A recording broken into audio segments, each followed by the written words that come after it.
എല്ലാ പ്രിയപ്പെട്ടവർക്കും learn to കോൺകറിലേക്ക് സ്വാഗതം. പ്രധാന ഊർജ്ജ സ്രോതസ്സുകളെക്കുറിച്ചുള്ള തിരഞ്ഞെടുത്ത ക്വസ്റ്റ്യൻസ് ആണ് ഈ ഒരു വീഡിയോയിൽ ഉൾക്കൊള്ളിച്ചിരിക്കുന്നത്.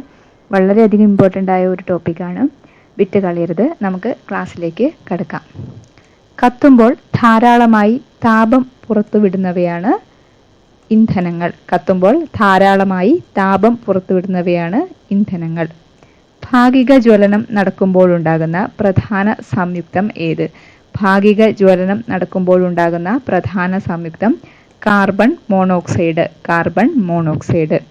ഫോസിൽ ഇന്ധനങ്ങൾക്ക് ഉദാഹരണങ്ങൾ ഏതെല്ലാം? ഫോസിൽ ഇന്ധനങ്ങൾക്ക് ഉദാഹരണങ്ങൾ ഏതെല്ലാം? കൽക്കരി, പെട്രോളിയം, പ്രകൃതിവാതകങ്ങൾ. കൽക്കരി, പെട്രോളിയം, പ്രകൃതിവാതകങ്ങൾ എന്നിവയാണ് ഫോസിൽ ഇന്ധനങ്ങൾക്ക് ഉദാഹരണങ്ങൾ.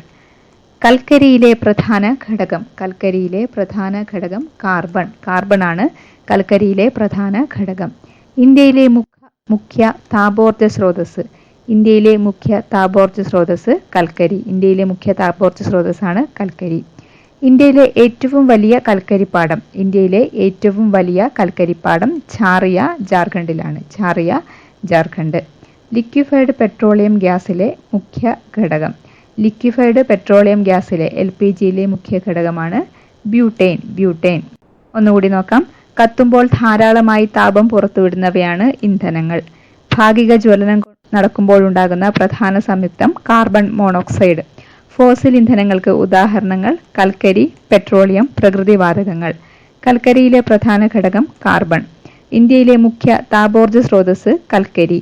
ഇന്ത്യയിലെ ഏറ്റവും വലിയ കൽക്കരിപ്പാടം ഝാറിയ, ജാർഖണ്ഡിൽ. ലിക്വിഫൈഡ് പെട്രോളിയം ഗ്യാസിലെ മുഖ്യ ഘടകം ബ്യൂട്ടൈൻ. അപേക്ഷിച്ച് LPGയുടെ സാന്ദ്രത കൂടുതലാണ്. വായുവിനെ അപേക്ഷിച്ച് LPGയുടെ സാന്ദ്രത കൂടുതലാണ്. ഇന്ത്യയിൽ ആദ്യമായി പെട്രോളിയം ഖനനം ചെയ്തത്. ഇന്ത്യയിൽ ആദ്യമായി പെട്രോളിയം ഖനനം ചെയ്തത് ഡിഗ്ബോയ്, അസം. ഡിഗ്ബോയ്, അസം. ബയോഗ്യാസിലെ പ്രധാന ഘടകം. ബയോഗ്യാസിലെ പ്രധാന ഘടകം methane, carbon dioxide. Methane, carbon dye oxide.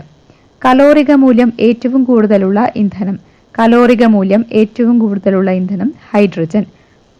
Ramagundam താപവൈദ്യുത നിലയം സ്ഥിതി ചെയ്യുന്നത് ഏത് സംസ്ഥാനത്താണ്?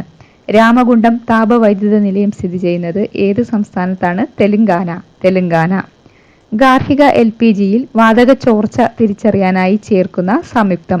ഗാർഹിക LPGയിൽ വാതക ചോർച്ച തിരിച്ചറിയാനായി ചേർക്കുന്ന സംയുക്തം ഈഥെയിൽ മെർക്യാപ്റ്റൻ. Ethyl mercaptan. ഒന്നുകൂടി. വായുവിനെ അപേക്ഷിച്ച് LPGയുടെ സാന്ദ്രത കൂടുതലാണ്. ഇന്ത്യയിൽ ആദ്യമായി പെട്രോളിയം ഖനനം ചെയ്തത് ഡിഗ്ബോയ്, അസം. ബയോഗ്യാസിലെ പ്രധാന ഘടകം മീഥെയ്ൻ, കാർബൺ ഡൈ ഓക്സൈഡ്. കലോറിക മൂല്യം ഏറ്റവും കൂടുതലുള്ള ഇന്ധനം ഹൈഡ്രജൻ. രാമഗുണ്ടം താപവൈദ്യുത നിലയം സ്ഥിതി ചെയ്യുന്നത് ഏത് സംസ്ഥാനത്താണ്? തെലങ്കാന. ഗാർഹിക LPGയിൽ വാതക ചോർച്ച തിരിച്ചറിയാനായി ചേർക്കുന്ന സംയുക്തം ഈഥെയിൽ മെർക്യാപ്റ്റൻ. കാറ്റിന്റെ രാജ്യം എന്ന് വിശേഷണമുള്ള രാജ്യം. കാറ്റിന്റെ രാജ്യം എന്ന് വിശേഷണമുള്ള രാജ്യം ഡെൻമാർക്ക്. ഡെൻമാർക്ക്.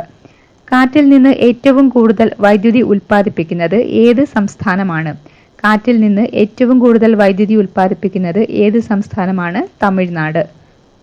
കാറ്റിൽ നിന്ന് വൈദ്യുതി ഉൽപ്പാദിപ്പിക്കുന്ന കേരളത്തിലെ സ്ഥലങ്ങൾ ഏതൊക്കെ?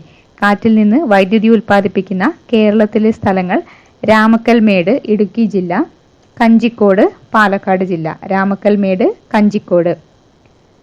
ആറ്റോമിക ഭാരം കൂടിയ ന്യൂക്ലിയസുകളെ ന്യൂട്രോൺ ഉപയോഗിച്ച് ഭാരം കുറഞ്ഞ ന്യൂക്ലിയസുകളാക്കി വിഘടിപ്പിക്കുന്ന പ്രവർത്തനം അറിയപ്പെടുന്നത് എന്ത്? ആറ്റോമിക ഭാരം കൂടിയ ന്യൂക്ലിയസുകളെ ന്യൂട്രോൺ ഉപയോഗിച്ച് ഭാരം കുറഞ്ഞ ന്യൂക്ലിയസുകളാക്കി വിഘടിപ്പിക്കുന്ന പ്രവർത്തനം അറിയപ്പെടുന്നത് nuclear fission. Nuclear fission. E=mc² എന്ന സമവാക്യം ഏത് ശാസ്ത്രജ്ഞന്റെ സംഭാവനയാണ്? E=mc² എന്ന സമവാക്യം ഏത് ശാസ്ത്രജ്ഞന്റെ സംഭാവനയാണ്? Albert Einstein. Albert Einstein. Atom ബോംബിൽ നടക്കുന്ന പ്രവർത്തന തത്വം. ആറ്റം ബോംബിൽ നടക്കുന്ന പ്രവർത്തന തത്വം ഏതാണ്? Nuclear fission. ആറ്റം ബോംബിൽ നടക്കുന്ന പ്രവർത്തന തത്വം ന്യൂക്ലിയർ ഫിഷൻ. ഒന്നുകൂടി. കാറ്റിന്റെ രാജ്യം എന്ന് വിശേഷണമുള്ള രാജ്യം ഡെൻമാർക്ക്. കാറ്റിൽ നിന്ന് ഏറ്റവും കൂടുതൽ വൈദ്യുതി ഉൽപ്പാദിപ്പിക്കുന്നത് ഏത് സംസ്ഥാനമാണ്? തമിഴ്നാട്. കാറ്റിൽ നിന്ന് വൈദ്യുതി ഉൽപ്പാദിപ്പിക്കുന്ന കേരളത്തിലെ സ്ഥലങ്ങൾ രാമക്കൽമേട്, ഇടുക്കി. കഞ്ചിക്കോട്, പാലക്കാട്. ആറ്റോമിക ഭാരം കൂടിയ ന്യൂക്ലിയസുകളെ ന്യൂട്രോൺ ഉപയോഗിച്ച് ഭാരം കുറഞ്ഞ ന്യൂക്ലിയസുകളാക്കി വിഘടിപ്പിക്കുന്ന പ്രവർത്തനം അറിയപ്പെടുന്നത് ന്യൂക്ലിയർ ഫിഷൻ. E=mc² എന്ന സമവാക്യം ഏത് ശാസ്ത്രജ്ഞന്റെ സംഭാവനയാണ്? Albert Einstein. ആറ്റം ബോംബിൽ നടക്കുന്ന പ്രവർത്തന തത്വം ന്യൂക്ലിയർ ഫിഷൻ. ഇത്രയുമാണ് ഈ ഒരു ക്ലാസ്സിൽ ഉൾക്കൊള്ളിച്ചിരിക്കുന്നത്. ക്ലാസ്സിനെ കുറിച്ചുള്ള നിങ്ങളുടെ അഭിപ്രായങ്ങൾ കമൻറ്റ് ചെയ്യുക. ക്ലാസ്സുകൾ ഇഷ്ടമാവുകയാണെങ്കിൽ ചാനൽ സബ്സ്ക്രൈബ് ചെയ്യുക. നമുക്ക് മറ്റൊരു ക്ലാസ്സുമായിട്ട് വീണ്ടും കാണാം. Thank you for watching.